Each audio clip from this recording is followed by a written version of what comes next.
Fatal familial insomnia. Michael Cork became the man who could not sleep, and paid for it with his life.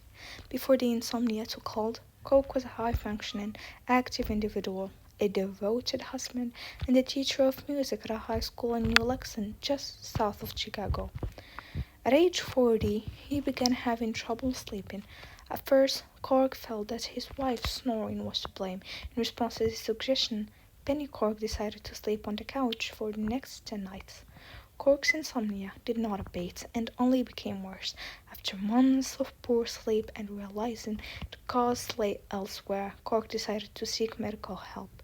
None of the doctors who first examined Cork could identify the trigger of his insomnia, and some diagnosed him with sleep unrelated disorders such as multiple sclerosis. Cork's insomnia eventually progressed to the point where he was completely unable to sleep, not a wink. No mild sleep medications or even heavy sedatives could wrestle his brain from the grip of permanent wakefulness. Should you have observed Cork at this time, it would be clear how desperate he was for sleep. His eyes would make her own feel tired. His blinks were achingly slow, as if the eyelids wanted to stay shut mid-blink and not reopen for days. They telegraphed the most despairing hunger for sleep you could imagine. After 8 straight weeks of no sleep, Cork's mental faculties were quickly fading. This cognitive decline was matched in speed by the rapid deterioration of his body. So compromised were his motor skills that even coordinated walking became difficult. One evening, Cork was to conduct a school orchestral performance. It took several painful, though heroic minutes for him to complete the short walk through the orchestra and climb atop the conductor's rostrum, all cane-assisted. As Cork approached the 6-month mark of no sleep, he was bedridden and approaching death. Despite his young age, Cork's neurological condition resembled that of an elderly individual in the end stages of dementia. He could not bath or clothe himself. Hallucinations and delusions were rife. His ability to generate language was all but gone, and he was resigned to communicating through rudimentary head movements and rare inarticulate utterances whenever he could muster the energy. Several more months of no sleep, and Cork's body and mental faculties shut down completely. Soon after turning 42 years old, Michael Cork died of a rare genetically inherited disorder called fatal familial insomnia (FFY). There are no treatments for this disorder, and there are no cures. Every patient diagnosed with the disorder has died within 10 months, some sooner. It is one of the most mysterious conditions in the annals of medicine. It has taught us a shocking lesson. A lack of sleep will kill a human being. The underlying cause of FFY is increasingly well understood and builds on much of what we have discussed regarding the normal mechanisms of sleep generation. The culprit is an anomaly of a gene called PRNP, which stands for prime protein. All of us have prime proteins in our brain and they perform useful functions. However, a raw version of the protein is triggered by this genetic defect, resulting in a mutated version that spreads like a virus. In this genetically crooked form, the protein begins targeting and destroying certain parts of the brain, resulting in a rapidly accelerating form of brain degeneration as the protein spreads.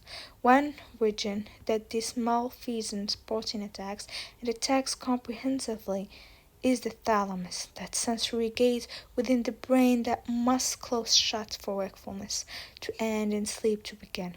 When scientists performed post-mortem examinations of the brain of early sufferers of FFY, they discovered a thalamus that was peppered with holes almost like a block of Swiss cheese. The prime protein had burrowed throughout the thalamus utterly degrading its structural integrity. This was especially true of the outer layers of the thalamus, which form the sensory doors that should close shut each night.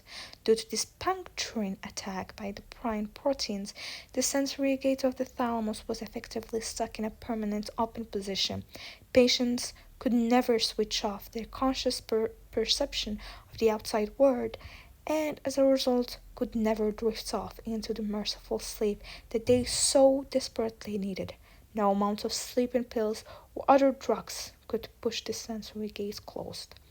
In addition, the signals sent from the brain down into the body that prepare us for sleep, the reduction of heart rate, blood pressure and metabolism, and the lowering of core body temperature, all must pass through the thalamus on their way down the spinal cord and are then mailed out to the different tissues and organs of the body. But those signals were thwarted by the damage of the thalamus, adding to the impossibility of sleep in the patients. Current treatment prospects are few. There has been some interest in an antibiotic called doxycycline, which seems to slow the rate of the rock protein accumulation in other prion disorders, such as Creutzfeldt-Jakob disease or so-called mad cow disease. Clinical trials for this potential therapy are now getting underway. Beyond the race for treatment and cure, an ethical issue emerges in the context of the disease. Since FFY is genetically inherited, we have been able to retrospectively trace some of its legacy through generations. That genetic lineage runs all the way back into Europe, and specifically Italy, where a number of afflicted families live. Careful detective work has rolled the genetic timeline back further to a Venetian doctor in the late 18th century who appeared to have a clear case of the disorder. Undoubtedly, the gene goes back even further than this individual. More important than tracing the disease's past, however, is predicting its future. The genetic certainty raises a eugenically fraught question. If your family's genes mean that you could one day be struck down by the fatal inability to sleep, would you want to be told your fate? Furthermore, if you know that fate and have not yet had children, would that change your decision to do so? Knowing you are a gene carrier and that you have the potential to prevent a next step transmission of the disease, there are no simple answers. Certainly, none that science can, or perhaps should, offer an additionally cruel tendril of an elderly, heinous condition. Sleep deprivation versus food deprivation.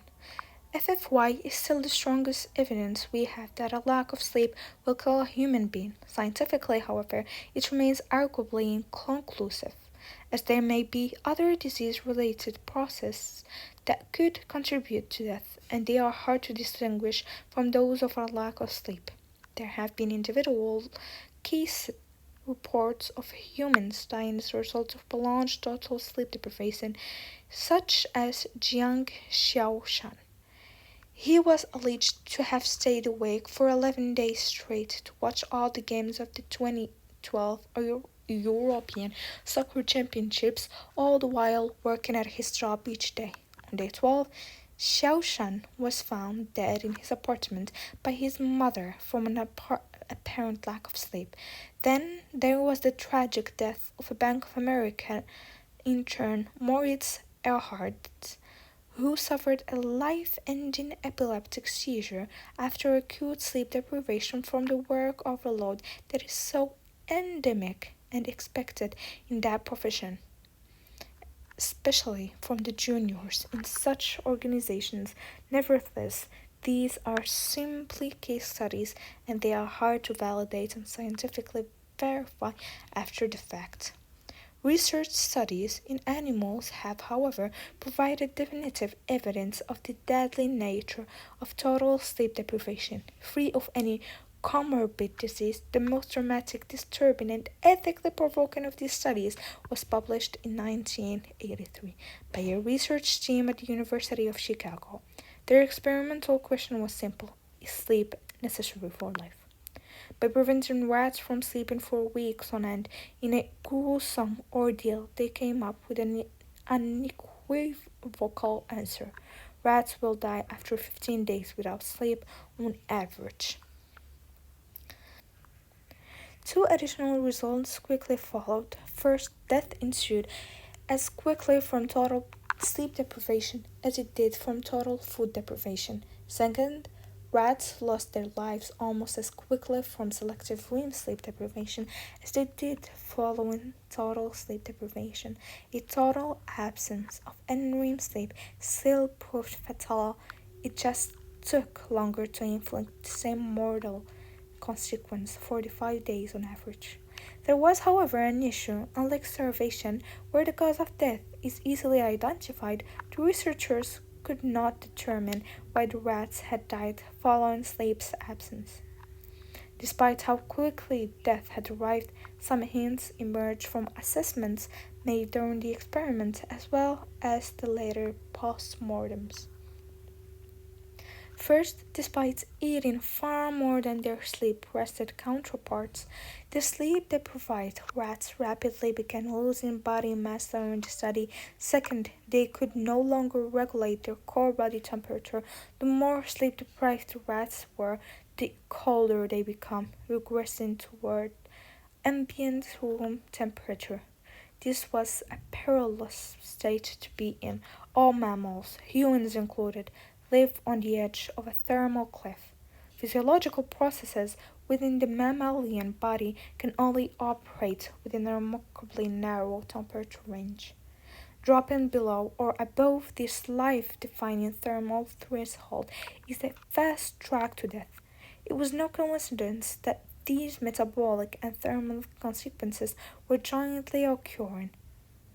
When core body temperature drops, mammals respond by increasing their metabolic rates. Burning energy releases heat to warm the brain and body to get them back above the critical thermal threshold so as to avert death. But it was a futile effort in the rats lacking sleep, like an old wood burning stove whose top vent has been left open. No matter how much fuel was being added to the fire, the heat simply flew out the top. The rats were effectively metabolizing themselves from the inside out in response to hypothermia. The third and perhaps most telling consequence of sleep loss was skin deep. The deprivation of sleep had left these rats literally threadbare. Sores had appeared across the rat's skin, together with wounds on their paws and tails. Not only was the metabolic system of the rats starting to implode, but so too was their immune system. They could not fend off even the most basic of infections at their epidermis or below it, as we shall see.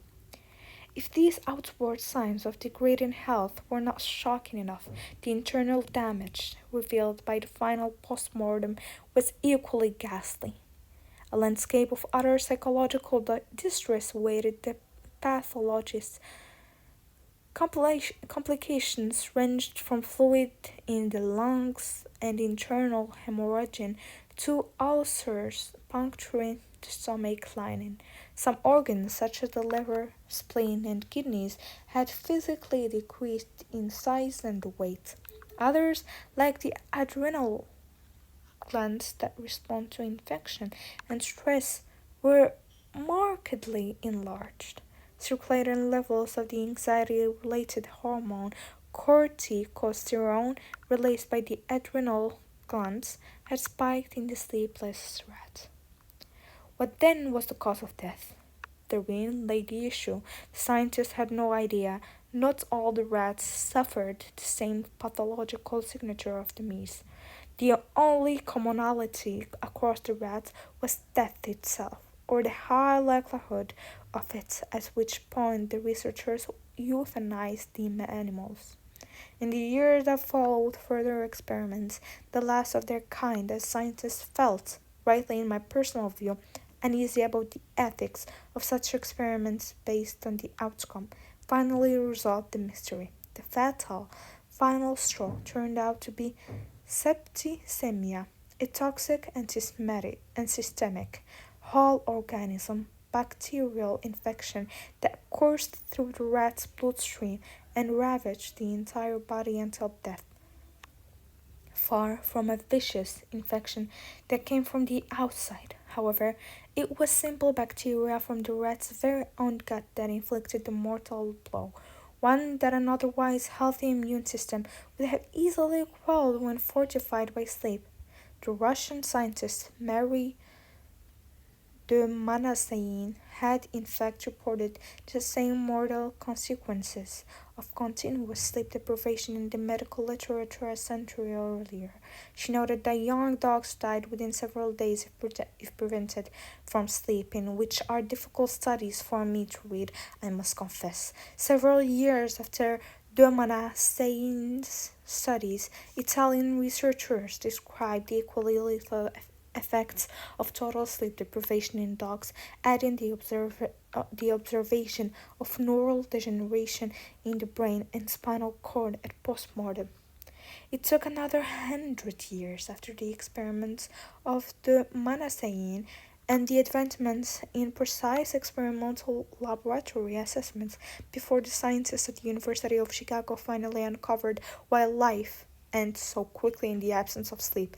Perhaps you have seen that small plastic red box on the walls of extremely hazardous work environments that has the following words written on the front: break glass in case of emergency. If you impose a total absence of sleep on an organism, rat or human, it indeed becomes an emergency, and you will find the biological equivalent of this shattered glass strewn throughout the brain and the body to fatal effects. This we finally understand. No, wait, you only need 6.75 hours of sleep. Reflecting on these deathly consequences of long term, chronic, and short term acute sleep deprivation allows us to address a recent controversy in the field of sleep research, one that many, a newspaper, not to mention some scientists, apprehended incorrectly. The study in question was conducted by researchers at the University of California, Los Angeles, on the sleep habits of specific pre-industrial tribes. Using wristwatch activity devices, the researchers tracked the sleep of three hunter-gatherer tribes that are largely untouched by the ways of industrial modernity. The Tsiname people in South America and the San and Hadza tribes in Africa, which we have previously discussed, assessing sleep and wake times day after day across many months. The findings were thus: tribes people averaged just 6 hours of sleep in summer and about 7.2 hours of sleep in the winter. Well-respected media outlets touted the findings as proof that human beings do not, after all, need a full 8 hours of sleep, some suggesting we can survive just fine on 6 hours or less. For example, the headline of one prominent U.S. newspaper read, "Sleep study on modern day hunter-gatherers dispels notion that we are wired to need 8 hours a day." Others started out with the already incorrect assumption that modern societies need only 7 hours of sleep and then questioned whether we even need that much. Do we really need to sleep 7 hours a night? How can such prestigious and well respected entities reach these conclusions, especially after the science that I have presented in this chapter? Let us carefully reevaluate the findings and see if we still arrive at the same conclusion. First, when you read the paper, you will learn that the tribe's people were actually giving themselves a 7 to 8.5 hour sleep opportunity each night. Moreover, the wristwatch device, which is neither a precise nor gold standard measure of sleep, estimated a range of 6 to 7.5 hours of this time was spent asleep. Sleep opportunity that these tribes people provide themselves is therefore almost identical to what the National Sleep Foundation and the Centers for Disease Control and Prevention recommend for all adult humans: 7 to 9 hours of time in bed. The problem is that some people confuse time slept with sleep opportunity time. We know that many individuals in the modern world only give themselves 5 to 6.5 hours of sleep opportunity, which normally means they will only obtain around 4.5 to 6 hours of actual sleep. So, no, the finding does not prove that the sleep of hunter gatherer tribes is similar to ours in the post industrial era. They, unlike us, give themselves more sleep opportunity than we do. Second, let us assume that the wristwatch measurements are perfectly accurate and that these tribes obtain an annual average of just 6.75 hours of sleep. The next erroneous conclusion drawn from the findings was that humans must therefore naturally need a mere 6.75 hours of sleep and no more. Therein lies the rub. If you refer back to the two newspaper headlines I quoted, you'll notice they both use the word need. But what need are we talking about? The incorrect presupposition made was this: whatever sleep the tribe's people were obtaining is all that a human needs. It is flawed reasoning on two counts. Need is not defined by that which is obtained, as the disorder of insomnia teaches us, but rather whether or not that amount of sleep is sufficient to accomplish all that sleep does. The most obvious need then would be for life and healthy life. Now we discovered that the average lifespan of these hunter-gatherers is just 58 years, even though they are far more physically active than we are, rarely obese, and are not plagued by the assaults of processed foods that erode our health. Of course, they do not have access to modern medicine and sanitation, both of which are reasons that many of us is industrialized.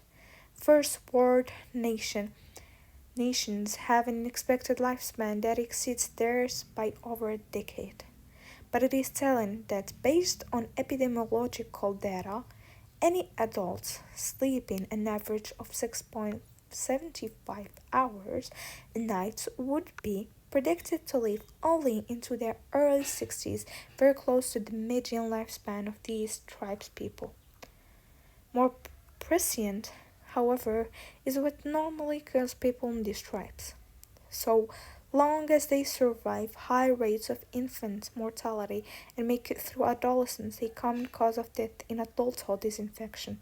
Weak immune systems are an unknown consequence of insufficient sleep, as we have discussed in great detail. I should also note that one of the most common immune system failures that kills individuals in hunter-gatherer clans are intestinal infections, something that shares an intriguing overlap with the deadly intestinal tract infections that killed the sleep-deprived rats in the above studies. Recognizing this shorter lifespan, which fits well with the acclaimed shorter sleep amounts, the researchers measured the next error in logic many made is exposed by asking why these tribes would sleep what appears to be too little based on all that we know from thousands of research studies. We do not yet know of all the reasons, but a likely contributing factor lies in the title we apply to these tribes. Hunter-gatherers, one of the few universal ways of forcing animals of all kinds to sleep less than normal amounts is to limit food, applying a degree of starvation. When food becomes scarce, sleep becomes scarce, as animals try to stay awake longer to forage. Part of the reason that these hunter-gatherer tribes are not obese is because they are constantly searching for food, which is never abundant for long stretches. They spend much of their waking time and waking lives in pursuit and preparation of nutrition. For example, the Hadza will face days where they obtain 1,400 calories or less and routinely eat 300 to 600 fewer daily calories than those of us in modern Western cultures. A large proportion of their year is therefore spent in a state of lower level starvation, one that can trigger well characterized biological pathways that reduce sleep time, even though sleep need remains higher than that obtained if food were abundant, concluding that humans, modern living or pre-industrial need less than 7 hours of sleep, therefore appears to be a wishful conceit and a tabloid myth. Is sleeping 9 hours a night too much? Epidemiological evidence suggests that the relationship between sleep and mortality risk is not linear, such that the more and more sleep you get, the lower and lower your death risk, and vice versa. Rather, there is an upward hook in death risk once the average sleep amount passes 9 hours, resulting in a titled backward G shape. 2 points are worthy of mention in this regard. First, should you explore those studies in detail, you'll learn that the causes of death in individuals sleeping 9 hours or longer include infection, for example, pneumonia, and immune-activating cancers. We know from evidence discussed earlier in the book that sickness, especially sickness that activates a powerful immune response, activates more sleep. Ergo, the sickest individuals should be sleeping longer to battle back against illness, using the suite of health tools sleep has an offer. It is simply that some illnesses, such as cancer, can be too powerful even for the mighty force of sleep to overcome, no matter how much sleep is obtained. The illusion created is that too much sleep leads to an early death, rather than the more tenable conclusion that the sickness was just too much despite all efforts to the contrary from the beneficial sleep extension. I say more tenable rather than equally tenable because no biological mechanisms that show sleep to be in any way harmful have been discovered. Second, it is important not to overextend my points. I am not suggesting that sleeping 18 or 22 hours each and every day, should that be physiologically possible, is more optimal than sleeping 9 hours a day. Sleep is unlikely to operate in such a linear manner. Keep in mind that food, oxygen, and water are no different, and they too have a reverse G-shape relationship with mortality risk. Eating to excess shortens life. Extreme hydration can lead to fatal increases in blood pressure associated with stroke or heart attack.